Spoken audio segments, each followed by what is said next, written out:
huge news coming out of Serbia. Apparently, anywhere from 34,000 to 100,000 people have descended on Slaviha Square in Belgrade to protest the Vučić government. Now, this is a continuation of the student-led protest movement, which first began November of 2024 after the collapse of a train station canopy.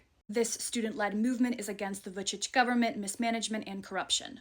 Now, according to Reuters, police fired tear gas and stun grenades at the protesters. Protesters lit trash bins on fire, and the interior minister said that 23 people were detained.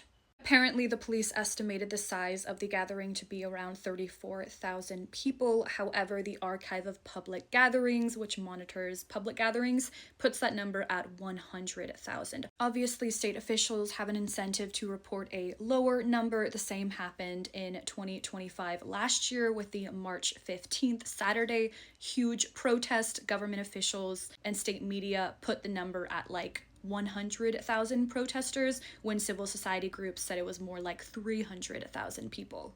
Now, in other news, Marco Rubio has left NATO talks in Sweden with a message of US shrinking US troop deployment in Europe, but still having an ironclad commitment to NATO's Article 5. So Marco Rubio said in a statement, quote, "There's a broad recognition that there is going to be eventually less US troops in Europe than there have historically been." However, NATO chief Mark Rutte made sure to iterate after the talks that allies are fervently committed to Article 5, with Rutte saying after, quote, "Let me be crystal clear. Allies' commitment to Article 5 is ironclad.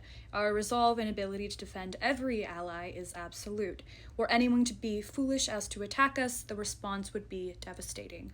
Now, as for what's happening with US brokered talks on the Russian war with Ukraine, yesterday Secretary of State Marco Rubio said that the talks between Russia and Ukraine have stalled with no negotiations currently planned. He said that the US would be ready if negotiations proved to be fruitful down the line. However, he said the US is not interested in getting involved with, quote, "an endless cycle of meetings that lead to nothing."